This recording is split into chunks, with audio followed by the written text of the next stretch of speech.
The bell above the door chimed at 7 each morning, and every time it did, my heart forgot its rhythm for a beat. The first time he walked in, coat dark as wet stone, jaw set like he was holding an entire winter behind his teeth, I thought it was a trick of exhaustion. Flour had dusted my eyelashes. The espresso machine hissed. The dawn outside Haven Lane was still rubbing sleep from its eyes, and here he came like a storm remembered. He asked for a black Americano, no sugar. His voice was a low ripple that slid under the clink of cups and the scrape of chairs, and I felt it everywhere, strange and involuntary, like a song I'd heard as a child and never learned the words to. I wrote his name on the cup in a tidy script that did not shake and set it on the counter with a smile I'd practiced to perfection. He didn't recognize me. Of course he didn't. That was the mercy and the cruelty of it. The bakery smelled of cinnamon and lemon zest, of butter loosening its cold in the oven. And I'd painted the walls a soft wheat color when I first opened, a color that promised morning would arrive again and again, no matter how badly the night had gone. The chalkboard menu, the glass case stacked with sugared croissants and glossy fruit tarts, everything had been arranged to whisper, safe, warm, stay, a nest I'd built with tired hands and careful hope. "Morning," I said, because routine is the rope we throw ourselves across the day. "Americano for you." "Thank you," he said, and the corner of his mouth moved as if the word had to break through ice to get out. He left exact change the first day. The second day, he left a little more.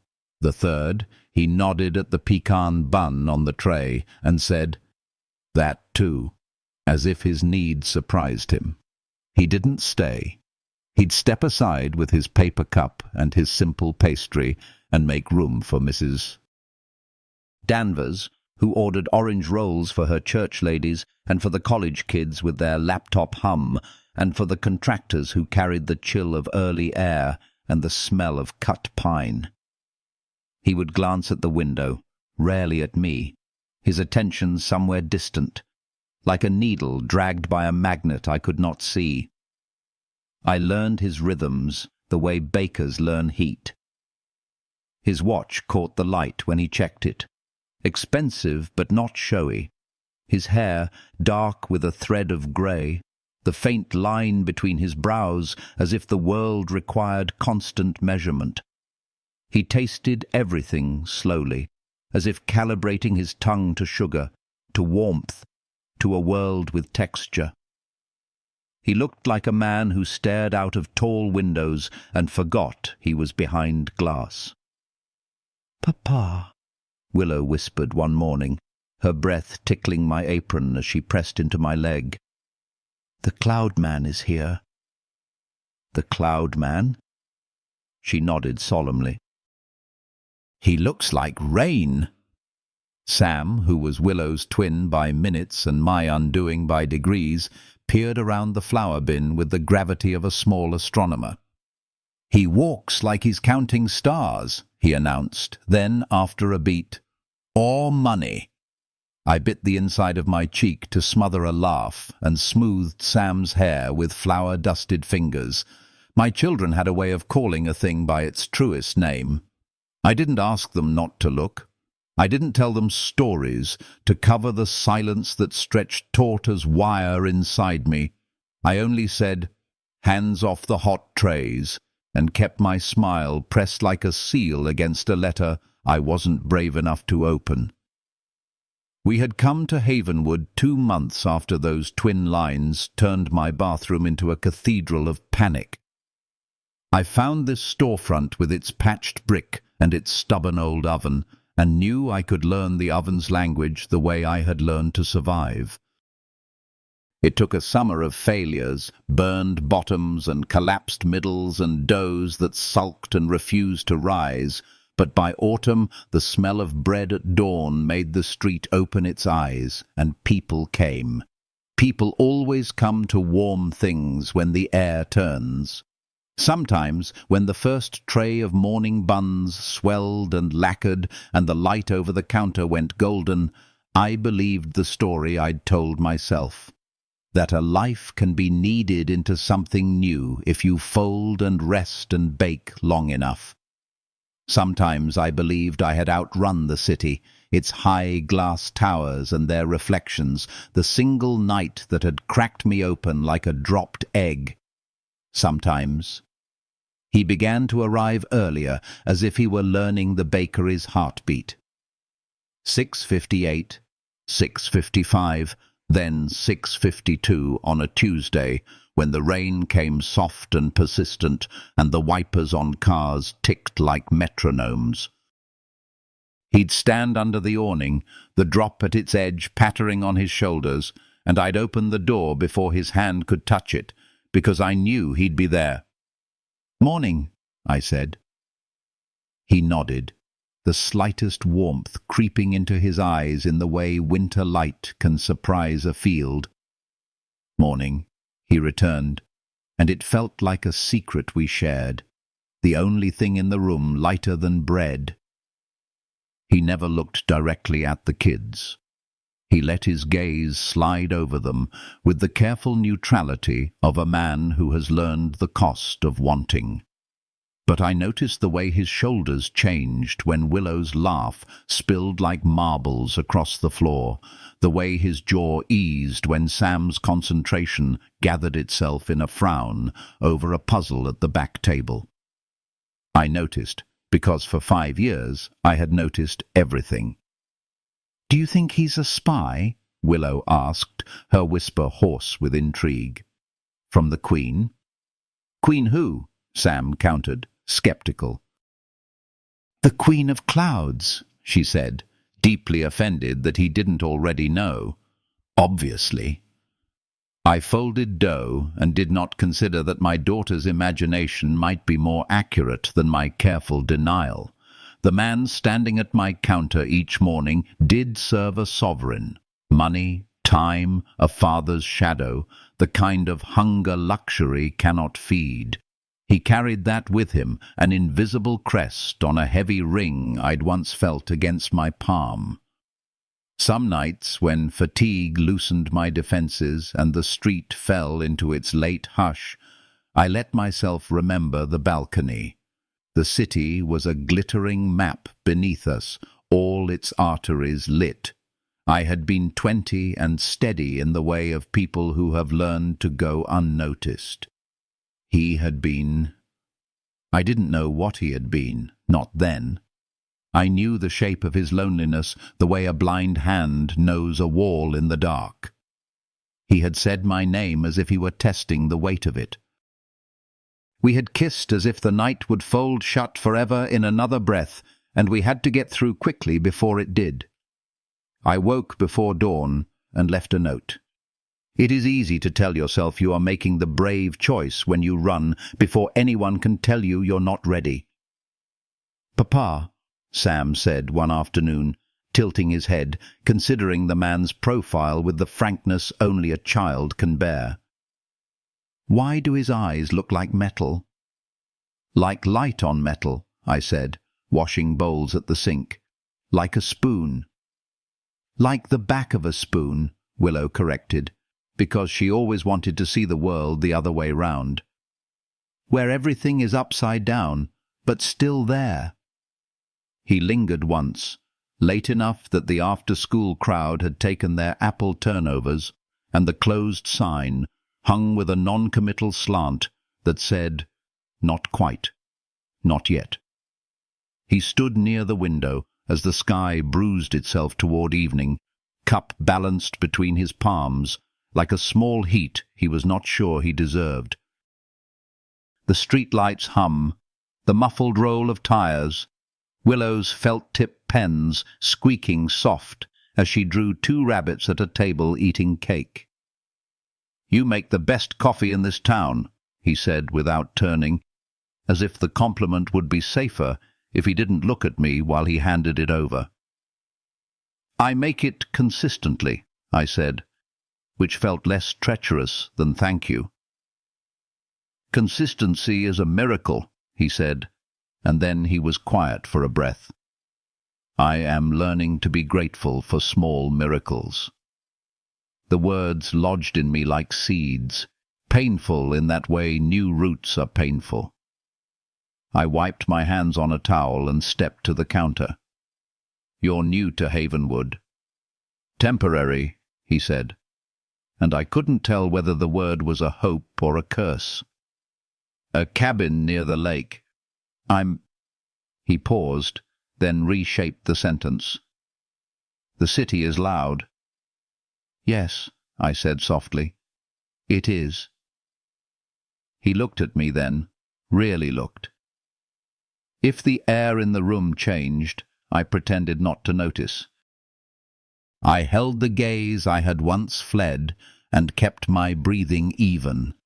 Recognition moved across his face like a cloud's shadow, grey, quick, gone. I understood. One night is a sketch you folded into your pocket and laundered by mistake. All that's left is a blur, a feeling in the fingertips that returns sometimes when you grip a cold rail. I did not want him to remember. I wanted him never to forget. I was a contradiction carried under my ribs. After he left, I found the dollar he'd set beside the empty plate, the corner crisp as a page. There was a tiny dent where his thumb had pressed. I touched it like a superstitious person touches a charm, and then shook myself and scrubbed the counter twice. On Sundays, I closed by noon. The town turned slow and conversational after church, and I let the oven rest. We walked to the park where the leaves were just beginning to taste fire along their edges. The twins took turns on the swing, their feet thin arcs against a powdered blue sky.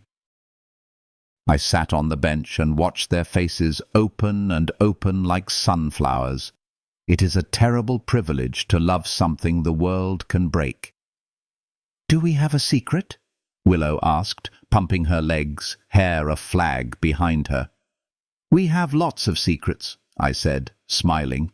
"We are a very mysterious family." She laughed, satisfied, and Sam dragged a stick through the damp dirt, like he was writing a language only he could read. He drew a circle and put 2 smaller circles inside it. "This is us," he said. And then he frowned, serious as a judge, and added another circle just outside the first. He didn't say anything more. He didn't need to. I understood that children know to leave doors where we build walls. On a Thursday morning, a letter arrived with no return address, only my name in a hand I did not recognize. Inside was a single sheet. A flyer for the Havenwood Fall Festival, the edges creased, the ink smudged by fingers. On the back, in precise script, a question. What time does the pie judging begin? I didn't have to ask who had sent it. The question was a costume for a different ask entirely. Will you be there? Can I be there too? I wrote back on brown bakery paper I tore from the roll. Noon. Bring your appetite. I did not sign it. I tied the note with red twine and left it with the innkeeper on Main, who raised an eyebrow that said what all the town's eyebrows would say if they knew what I kept under my tongue. I shrugged in that way people shrug when they are pretending that their lives are not about to be hauled into the bright. He kept coming. Morning after morning, the bell above the door stitched him into our fabric. He stood as if his spine had been forged straight, and I could tell from the way he carried his shoulders that the world was heavy, and he had not learned how to set it down. Once, when a tray slipped from my hands and a hail of buttered crescents fell to the floor, he moved without thinking, swift, sure, and bracketed my waist with strong hands to keep me from the spill. For a fraction of a second, the scent of clean wool and winter air rose around me, memory striking like a struck match. We both stepped back quick, like the contact had been a mistake, like the body does not remember what the mind refuses to hold. "Sorry," he said, voice rough. "It's nothing," I said, swallowing. There are more." He looked at the wasted crescents, then at me, and something like regret, no, not regret, grief, flickered there. And then the mask slipped back into place, because masks keep us employable, desirable, manageable. I understood masks. I wore one with my apron. The twins began to leave small offerings at the far end of the counter where he liked to stand, drawings of rain with smiley faces in every drop, a paper crown folded with admirable solemnity, a sugar packet with a smiley face drawn in ink. He accepted the treasures like a prince from a kingdom where protocol had been replaced with mercy. He tucked the paper crown in his coat pocket, as if he intended to wear it later when no one could see. "Thank you," he told Willow, who beamed. "It fits." Sam watched everything with that unblinking attention that made me think of night skies. He said little, but once, when the man turned to leave, Sam murmured, almost to himself, "He doesn't like doors."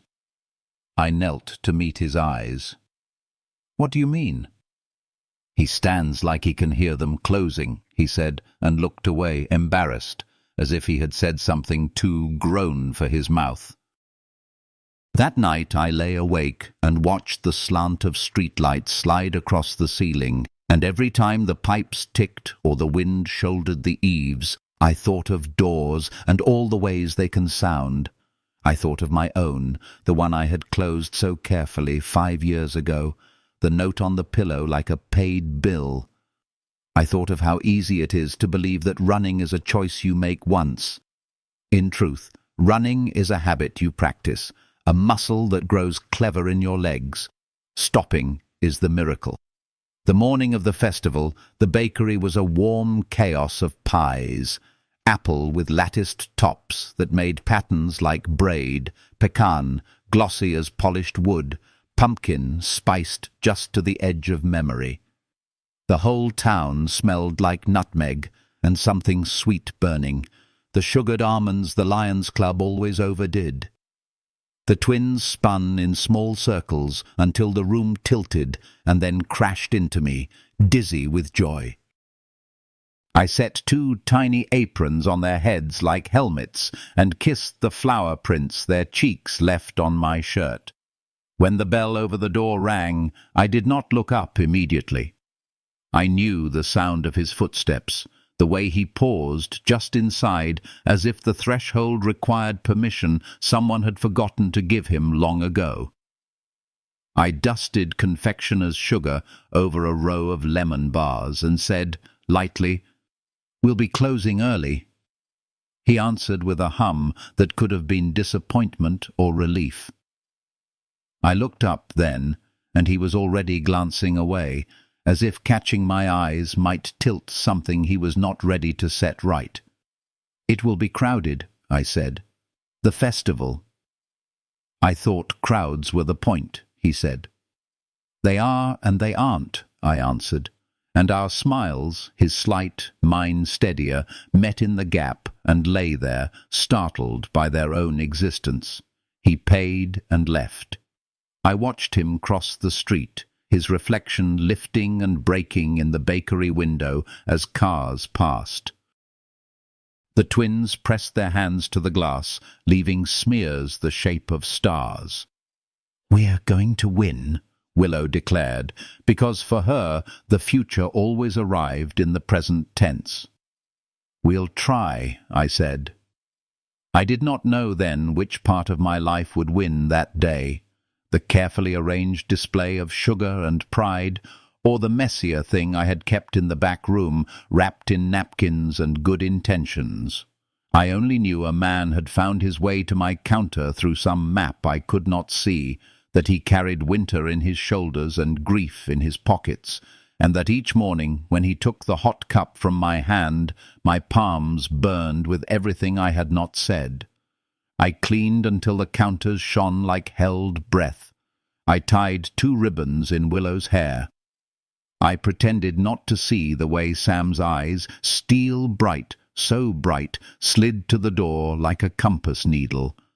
The bell above it swayed in a small wind and chimed twice, a sound like a promise trying to find its shape. And though I had sworn I would never ask for more than the predictable mercy of sunrise and sugar, hope rose in me anyway, an old doe waking at last, pushing against its bowl. The mornings bled into one another, soft light slipping through the bakery windows, but something in the rhythm had shifted.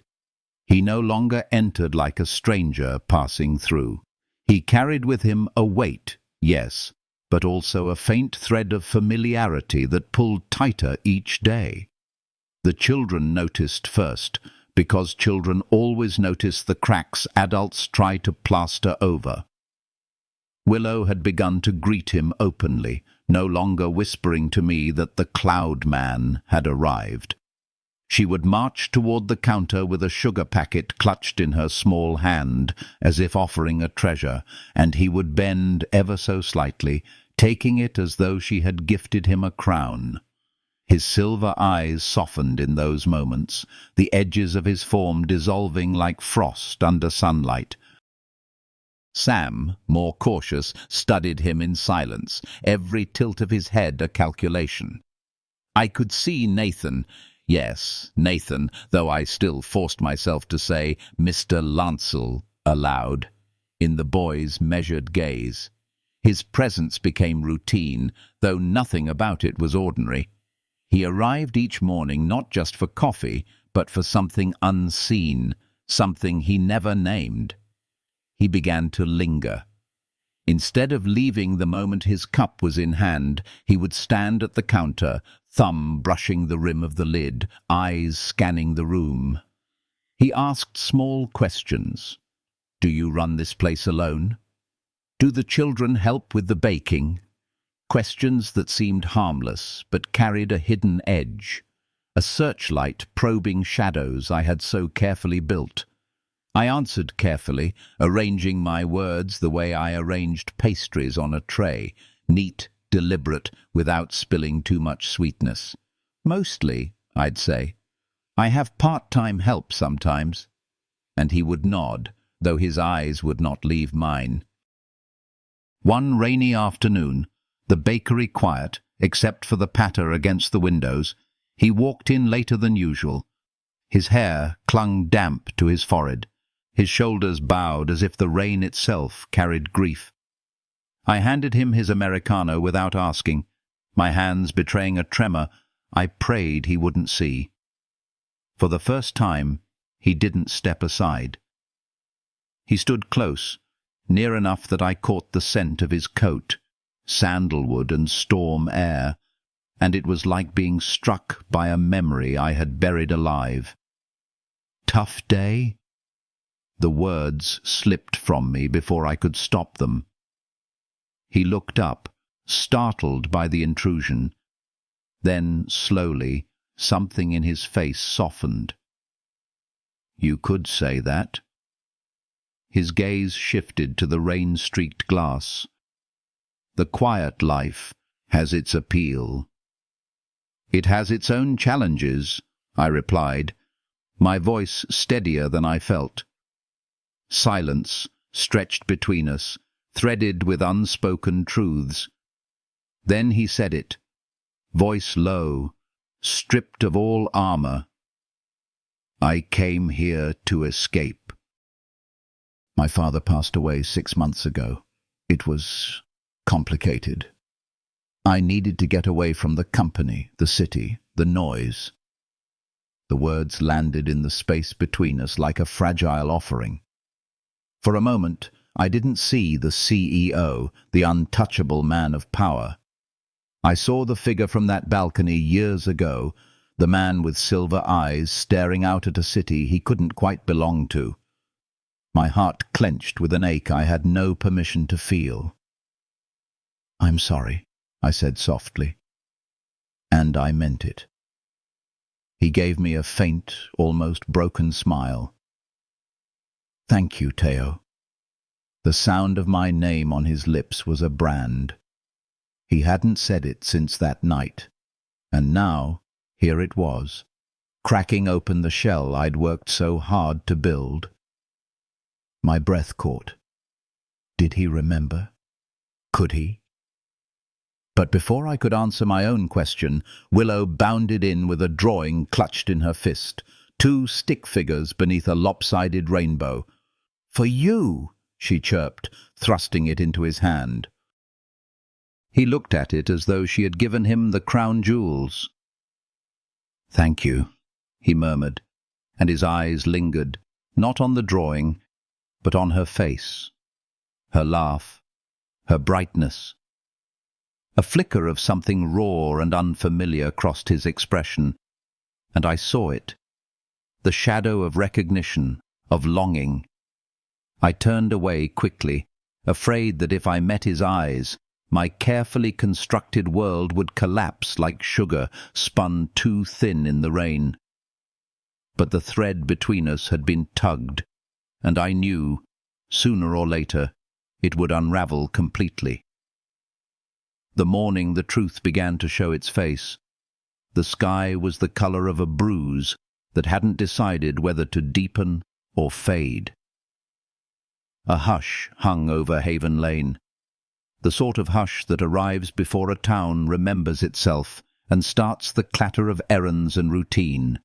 In that blue-grey quiet, I rolled cinnamon into butter-soft dough, knife whispering as it cut even spirals, the air heavy with sugar and the faint resin of coffee just coming to life. The twins had woken early, a conspiracy of whispers and socked footsteps, and now they drifted in and out of the kitchen like small tides, Willow ferrying napkins that lifted and fell like white birds, Sam doing the grave work of aligning wooden stirrers to a geometry only he understood. The bell above the door lifted its delicate voice. He stepped in, bringing a damp curl of cold with him, the scent of rainflakes melting and something sharper, winter over stone. He filled the room the way shadows fill a room, without force, without apology. The coat was the same, the watch, the quiet, the line between his brows. But something in his mouth had changed. The set of it, as if words he hadn't planned to say, had grown heavy behind his teeth. He was early. 6:49 by the clock above the chalkboard. Our clock, with its minute hand that stuttered at the 9 before leaping like it was afraid to be late. We had become early together, a secret cadence that no one else knew. Bread, light, door, him. I slid his Americano across the counter without being asked. He lifted it, and for once he didn't pretend not to notice the twins, didn't let his gaze diffidently slip past their small gravity. It stopped on Willow, who had attached 3 napkins into a chain and was now solemnly looping it around a salt shaker, as though crowning some invisible dignitary. Her hair was a storm of ribbons I had failed to tame. Her cheeks were maps of last night's markers, faint stars. "Decoration," she announced, because some beauties must be declared aloud. "Obviously," he said, and the word, too formal for the moment, somehow turned warm in his mouth. Sam watched him the way you watch the night sky to see if a shooting star might admit it's a falling stone. He did not smile. He did not frown. He looked, and in the looking there was a question he did not have the vocabulary to ask. The first tray of buns sighed in the oven. I turned away to give them voice, to pull heat and sugar from iron. Behind me, the soft exchange of small domestic weapons, a napkin, a sugar packet, an offered lid. His voice, lower, with a rumble that made the countertop tremble faintly under my palms. "It's going to rain," he said. "It already is," I answered, because I was never brave enough to let that sentence be metaphor. "Worse," he said. And when I looked up, he had moved to the window, his reflection a silver smudge over the old gold of the glass. Sometimes the sky decides it wants to be a river again. Sometimes rivers decide they want to be sky, I said, which was not the sort of thing I said to customers, not the sort of thing I said to anyone, and there we were, two people who had learned to keep a distance, suddenly standing in a thought together as if we might warm it by sharing. Willow's chain of napkins slipped from its salt-shaker throne. She squeaked and lunged, and in lunging her sock met the slick dot of butter I hadn't wiped from the floor. She pinwheeled with the tragic slow motion of a small person on the verge of a small disaster. He was moving before either of us breathed. One long stride and he caught her under the arms, a sure, gentle lift.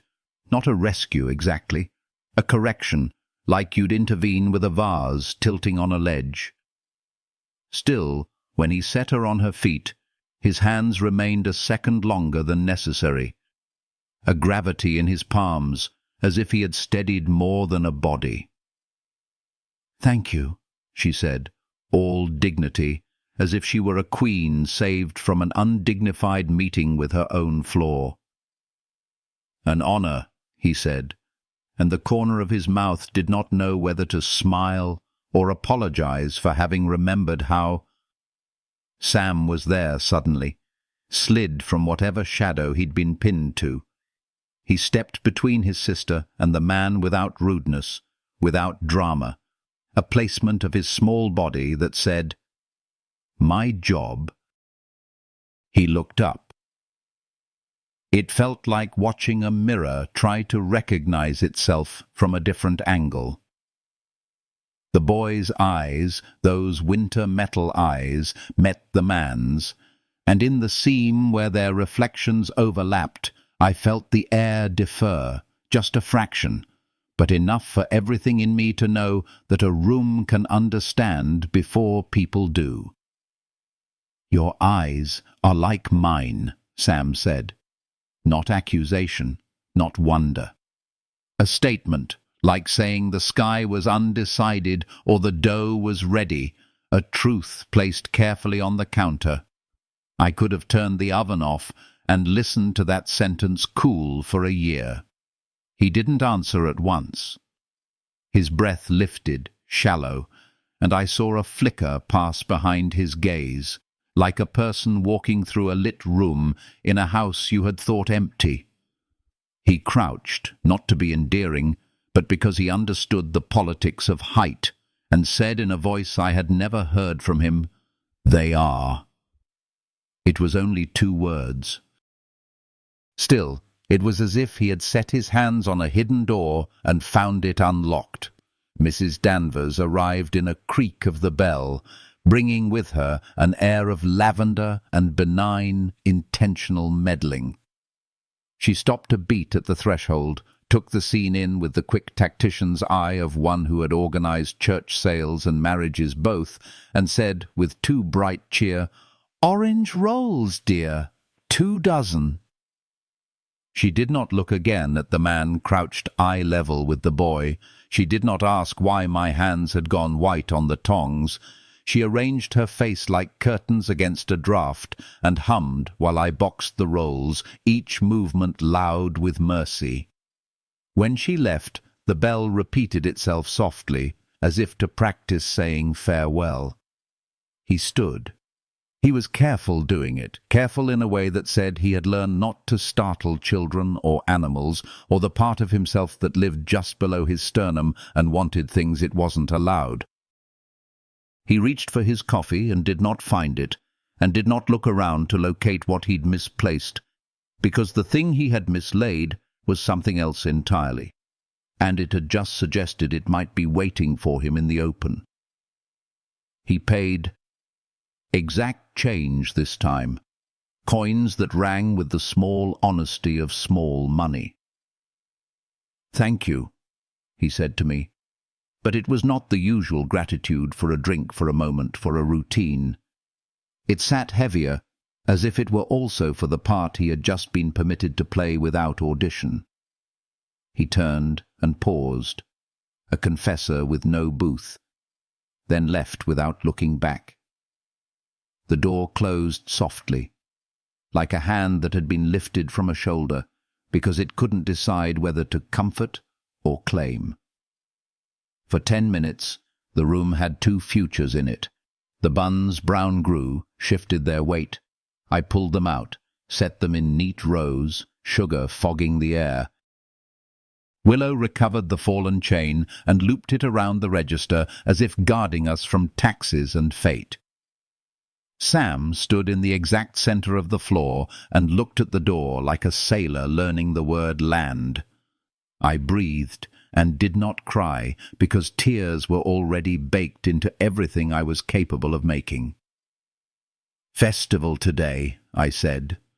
The word felt like an argument with time. "We'll close early." "Will he be there?" Willow asked, because she had not been born with the part that pretends not to know the most important question.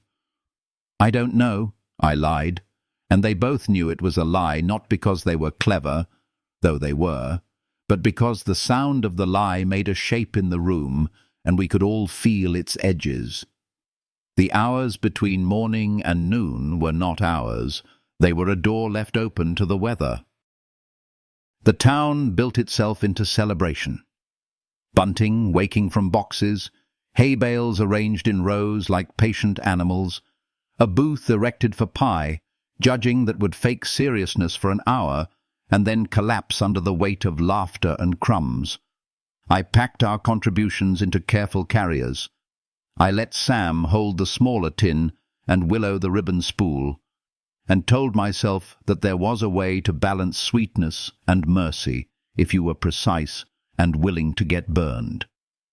At the Green, the world had colour again, bright and unapologetic. The band tuned and apologized and tuned again. Children sprinted and stumbled and giggled up with scraped knees and ran again.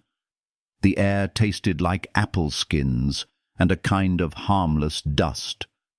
It would have been easy to pretend we had wandered into a life that belonged to us.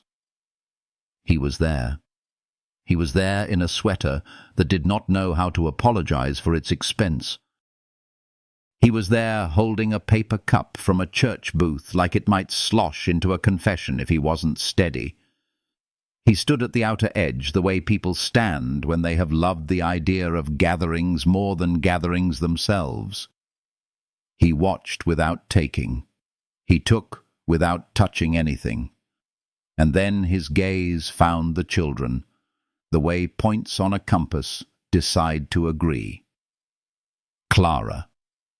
Good Clara, who can stir soup and soften fate, knelt and tied Willow's shoelace with an exaggerated flourish to make the girl feel both loved and honored. She reached to tuck hair behind Sam's ear and murmured something that made him nod, serious. It was a moment of gentleness wrapped in small tasks. It was also the moment Willow decided to sprint without looking. I saw it happen first, the way mothers see accidents in the shape of a child's shoulders. Willow launched, a stake of signage, misplaced, her foot a physics problem. The arc of her body an argument she could not win. I had a slice of time, a breath, a syllable, to hold and then abandon the word stop. He moved, of course. It was not dramatic. He did not leap or roar. He stepped easily, effortlessly, with the economy of someone who had been taught to waste neither motion nor money, and caught her before she knew she had been falling. He lifted her as if she weren't being lifted but edited, as if he could revise the last 5 seconds into something kinder. "There," he said into her hair. The word was a place. She blinked, stunned first by surprise, second by the authority of being held. "I flew," she said, pleased to have done something worthy of legend. "You did," he said, and then, because truth is a stubborn guest, "and I didn't let you land." Sam materialized in that particular way he has, not out of air, but out of the line between attention and action. He put a hand on Willow's arm, a claim that was not a claim, but a caution, mine to protect. He looked at the man over his sister's shoulder, then at his own hand, which had tightened, and then back to the man with a gaze that had already lived 100 quiet winters. "We know you," he said. His voice did not tremble. It did not try to be older. It settled on the grass with the certainty of a stone. He did not answer. His eyes, those eyes I had tried to forget in every morning and remembered in every night, widened and closed, like a door opening onto a room you used to live in, the furniture still there, the air still smelling faintly of your own life. He set Willow down with an almost ceremonial care, as if acknowledging that she belonged to a universe with rules. Then he straightened and found me. It is a terrible thing to be found when you have practiced not being lost. We did not speak. I could feel the town streaming around us, its river of errands and jokes and bargains. 2 teenagers laughed too loudly near the cider barrel. A golden retriever placed an apple at a stranger's feet and waited for the universe to make sense. A square dance caller tested the microphone and apologized twice for existing. And there we were, 2 fixed points, a problem geometry had been waiting to solve for years. He took a breath that was not a breath. It was a surrender. He began, and then, mercifully, a trumpet blared 3 wrong notes, and the band crashed into a ragged version of an old march, and the crowd clapped for salvation from the silence. The children were swept toward the pumpkin painting table by Clara and her calm that could organize wars into picnics. We were left in the wake of noise and color. "Walk," I said, because there are words that are commands and prayers both. We walked the long way round the green, past the woman selling knitted caps too warm for the day, past the booth with the glass jars of guess-how-many beans, past a man who had the reliable face of a person who works on furnaces and knows the value of arriving on time. He didn't speak. Neither did I. It felt like carrying a mirror and a fragile heirloom at once, careful not to drop the thing or catch yourself looking the wrong way. We ended at the edge where the grass gave itself back to road. A maple leaned out over the curb as if to listen. The lake breathed beyond, heavy and grey, the colour of secrets that are more tired than ashamed. He put his hands in his pockets. I had never seen him do that. It made him look not smaller exactly, but human in a way that rattled me. "They are nearly 5, he said. It was not a question. It broke something gentler than a bone inside me. "Yes." He nodded, a gesture to a judge I could not see. He looked toward the lake and then back, and this time he did not glance away from my face, as if it might be impolite to notice the life of another person. He looked and looked, and I understood that there are times when eyes learn to read a language they were not taught. "I am not brave," I said, and it must have sounded like the non sequitur of a person who has forgotten how sentences work. He didn't correct me. He didn't offer mercy I couldn't accept. He only said, "Neither am I." And somehow it wasn't a confession. It was a permission for both of us to continue standing upright. Behind us, the pie judge struck a wooden spoon against a metal bowl in the universal call to civic seriousness. I jumped. He did not. He was watching the twins, Willow with a stripe of orange down her nose like a warrior, Sam arranging pumpkins by size into a pattern he would not finish because he would be called away before he learned where each piece belonged. "Do they know?" he asked, still not looking at me. "Not the word for it." I swallowed. Children know things before they have names for them. Names make truths heavier.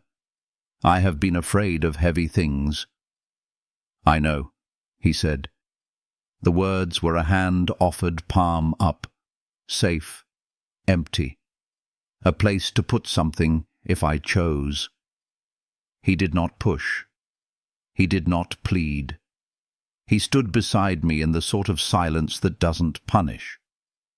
A crow, glossy as oil, landed on the maple and announced itself like a herald from some other tale. The lake flexed.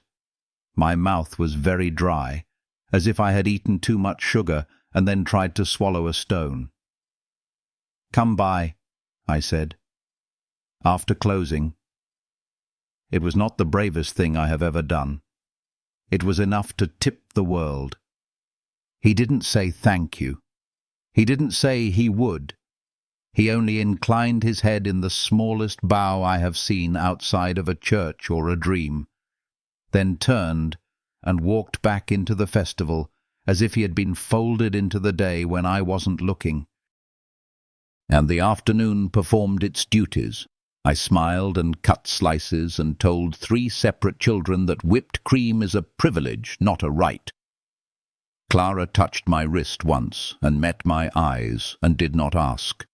A breeze picked up and tugged the ribbons on the gazebo into small size. Someone won something. Someone else pretended not to mind that they hadn't. I was there. I did my work. I made jokes that landed and a pie that wobbled perfectly, and all the while a soft thunder rolled under my ribs. At 4, the green began to loosen. Families unspooled, booths blinked out. We carried our tins back along the street that carried our tired feet back to the bakery, and in the window the word "open" hung like a question I could no longer answer. I flipped it, closed, changed the light somehow, turned it warmer, as though the room could feel we needed its privacy to be gentler than usual. The twins, lit with a day's worth of wonders, narrated themselves. The paintings, monsters that might have been cats. The cider, too spicy, just right. The magician. He had not actually made anything disappear, which Sam disapproved of philosophically. I braided Willow's hair while she told me a story that had 3 beginnings and no end. I watched Sam build a castle out of paper cups and the cardboard sleeves from coffee, a fortification that had a vulnerability in the exact place a door might one day be. The light moved to the far counter. Evening begins in corners. It learns to be brave in them, and then steps into the middle of the room like a debut. I set 2 plates on the table as if we might sit and eat without being transformed by the attempt. Outside, footsteps passed, and did not slow, and did slow, and did not pass. The bell did not chime. He knocked instead. I wiped my hands on a towel that did not need wiping, and crossed the room as if crossing would be graded. I opened the door. He stood with nothing in his hands. For a moment we were both ridiculous with the formality of it, as if we were stepping onto a stage where the play had already been going for 5 years and we had lost our places. Then Willow launched herself, an arrow that had been waiting in a bow, and wrapped her arms around his thighs, casual and absolute. "We painted pumpkins," she announced, then, anxious to be fair, "Sam made something better." "Nothing is better than a pumpkin," he said, gravely, and I watched the exact moment the words became an oath. Sam came forward slower, stepped the way you step onto ice you hope will hold. He tilted his chin up, and the two of them stood again in that mirror that has been waiting for light. I put my hand on the back of the chair nearest me because I could feel the weight of a door I had built, and braced, and locked, begin to swing inward of its own accord. "It's late," I said, "because that is the sort of thing you say when all of your important sentences are still gathering in the next room." "I won't stay long," he said, and then betrayed himself by stepping inside. He looked around, not like a man appraising a space, but like a pilgrim realizing the stories had not been exaggerations. The bakery at night is a sanctuary emptied of ceremony. You can hear the small ticks and sighs the oven keeps for itself, the resting creaks of wood. Sugar leaves a very fine glitter on everything. It is not a metaphor. You can brush it with your palm and see it do what light does. "Sit," I said, and the word made us all obedient. He took the chair I would have guessed, the one angled toward the window, neither too far nor too near. Willow clambered into her usual spot and slapped her hands on the table as if to shuffle us into a game. Sam placed his castle on the counter, as if to say, "We have a structure for this, even if we do not know the rules." I poured water because pouring is generous and neutral. I set a plate of shortbread between us. I resisted the impulse to apologize for the broken edges. He reached and did not take. The first thing he said was not, "I remember," or "You left," or "Why." He looked at the twins and then at me and said, "May I know their middle names?" It was an odd door. It was the right one. "Samuel David," I said, and Sam gave a twitch that suggested the sound of his full name in company was a boundary we would discuss later. "And Willow Ruth." He closed his eyes once, in a motion that read like relief and grief in a single syllable of air. "Thank you," he said. We did not speak of years. Not yet. We spoke of the present because the present was already heavy. He asked what they liked to eat, and Willow listed things that did not exist in nature. He asked what made Sam laugh, and Sam refused to oblige him by demonstrating.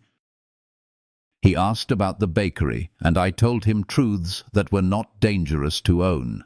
He never reached across the table, never moved too quickly, never made a sound that would be remembered as a flinch. He learned their voices. He let them learn his. And yet, in the small rests between sentences, I could feel the inevitable arrival of the larger music.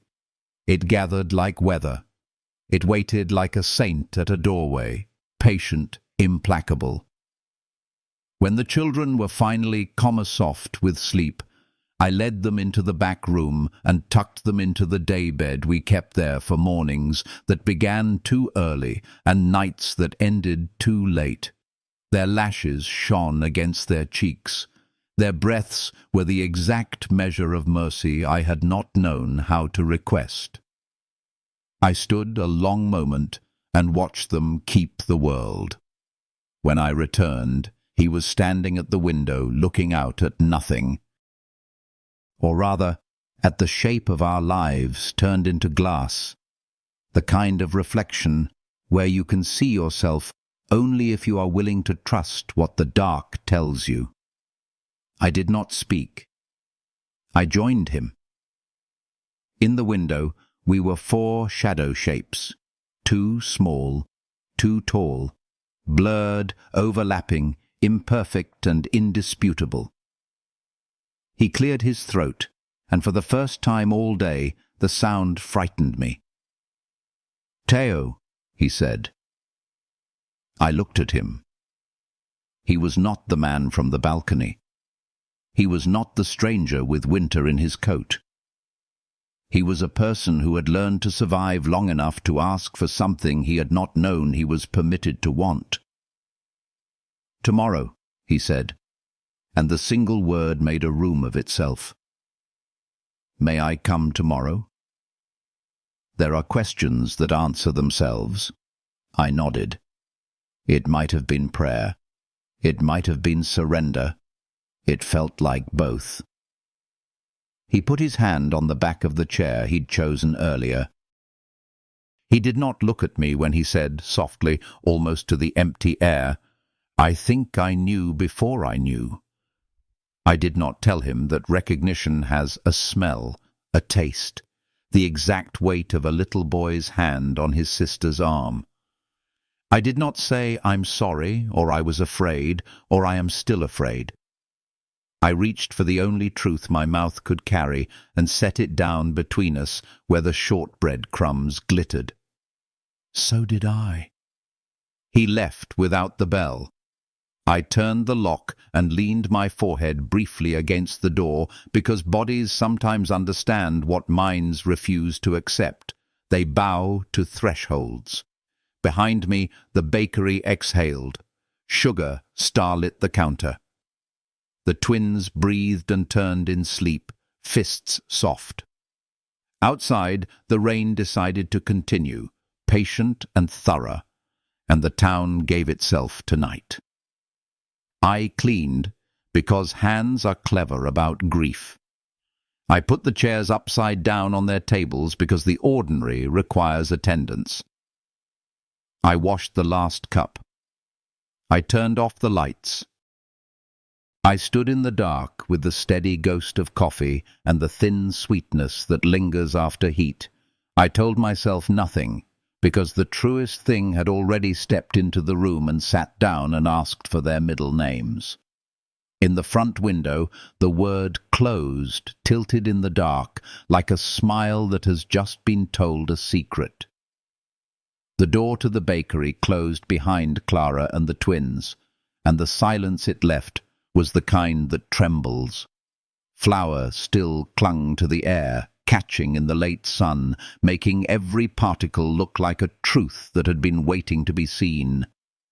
He stood by the counter, tall, rigid, his hands fisted at his sides, as though if he let them open, everything inside him would spill out. "How long have you known?" His voice was low, dangerous only because it shook with the weight of being held back for too long. I pressed my palms flat against the wood, its grain grounding me, though my knees wavered. "Known what?" I whispered, though the lie cracked even before it left my lips. "Don't."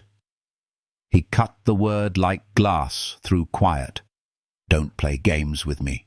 Their eyes, my eyes, and their scent." His breath hitched, his jaw tight. "I can smell it now, under everything. Faint, but there.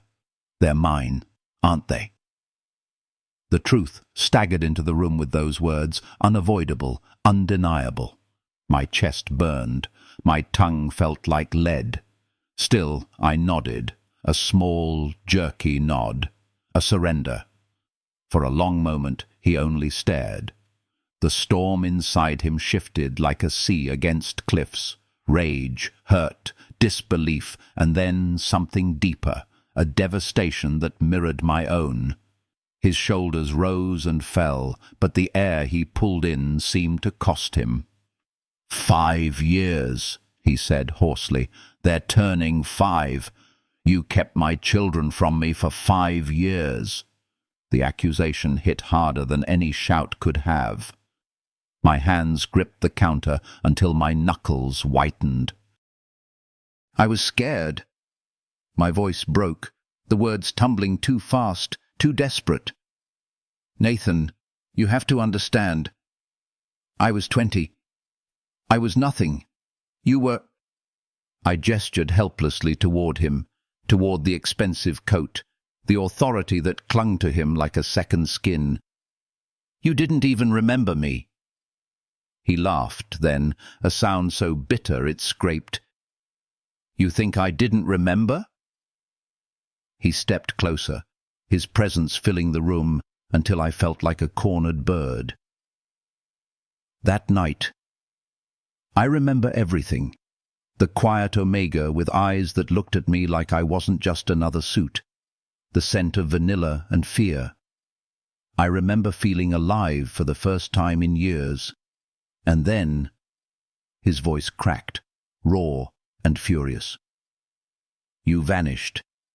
A thank you scribbled on a napkin. Like I was a transaction." The words sliced me open. He had remembered. All this time he had carried what I thought I had left behind. The foundation of my fear, the justification of silence, crumbled in a breath. "I looked for you," he said, ragged, pressing his fists into the counter as if he could hold himself together. "Do you know that? I hired investigators. All I had was your first name, Teo. No last name, no address, nothing. You disappeared like you had never existed." His throat bobbed, his silver eyes burning. "I thought I had scared you away, that I was too much, too rough, too desperate." His voice dropped to a whisper. "I have lived with that guilt every day since." Tears blurred my vision. My legs gave, and I sank onto the stool behind me, head in my hands. "I didn't know," I choked. I thought I was just a mistake you wanted to forget." He came closer, each step weighted. His face, usually marble, controlled, was raw now, fissured with grief. "A mistake?"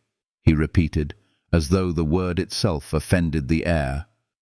He knelt in front of me, his expensive trousers brushing the flour-dusted floor, his hand hovering before finally daring to touch mine. "Teo, that night was the only real thing in a decade, and it gave me children. Children I never knew existed." His fingers tightened, electricity sparking where our skin met. My breath hitched, a sob and a gasp all tangled. "Why didn't you tell me when you came back?" His voice trembled now, softer but edged with anguish. "All these weeks, you let me stand there, a stranger to my own children." "Because I saw you," I whispered, tears streaking down my face.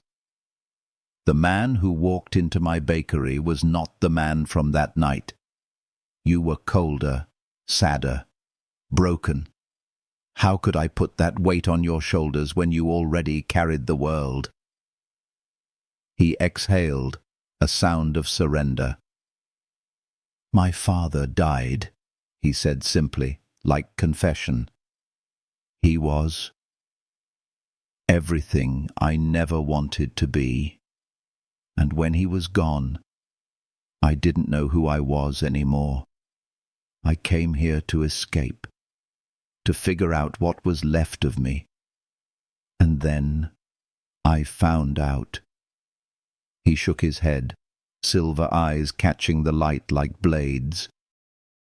"I've been a father all along."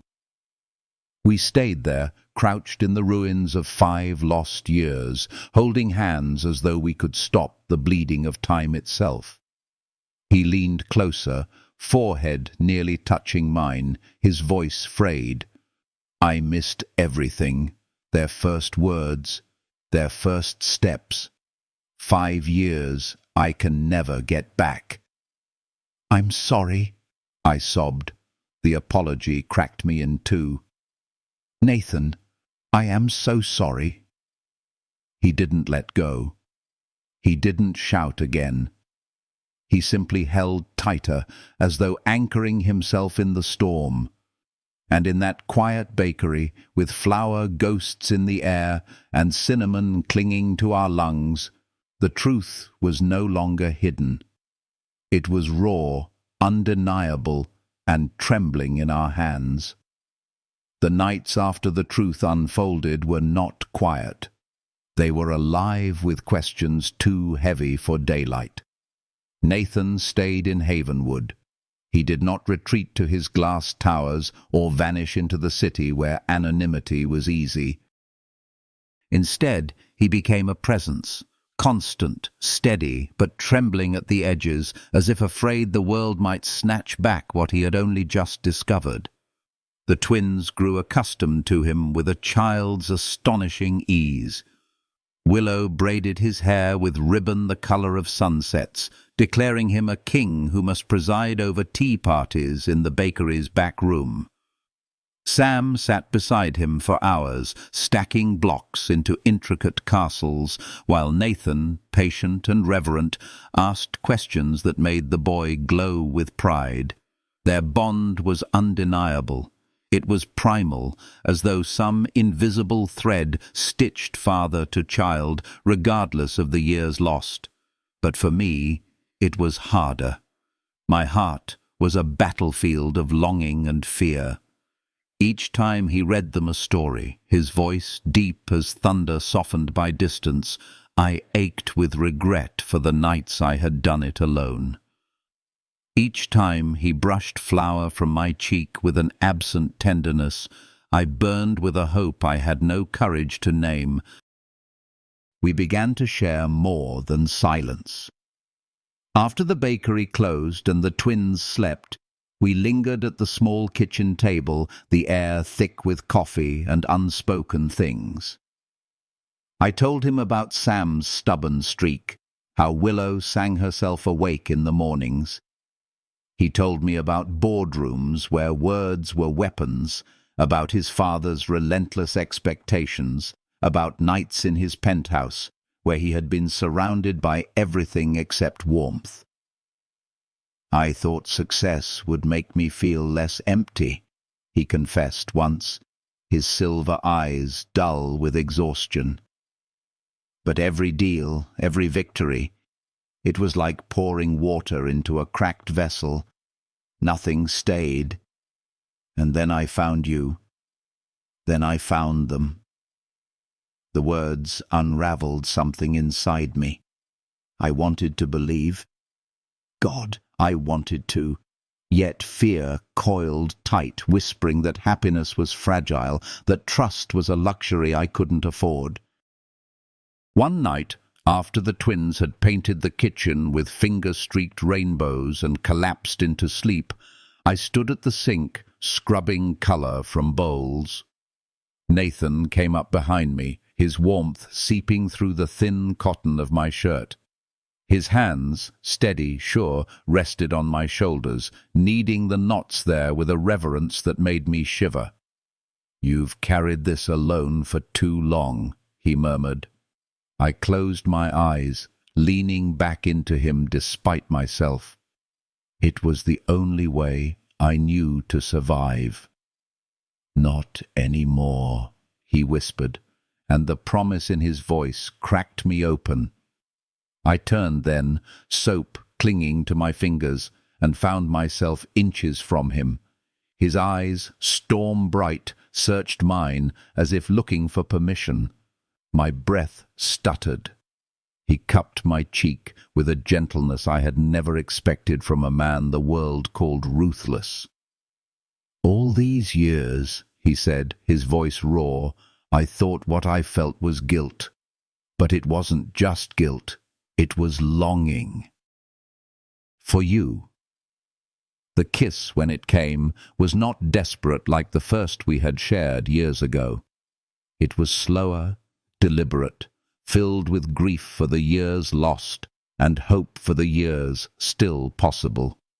It tasted of cinnamon and tears, of second chances and the terrifying beauty of vulnerability. When we broke apart, our foreheads resting together, my chest heaved with a fear that felt almost holy. "I'm still scared," I whispered. Me too, he admitted, his thumb brushing the corner of my mouth. But this time, we'll be scared together.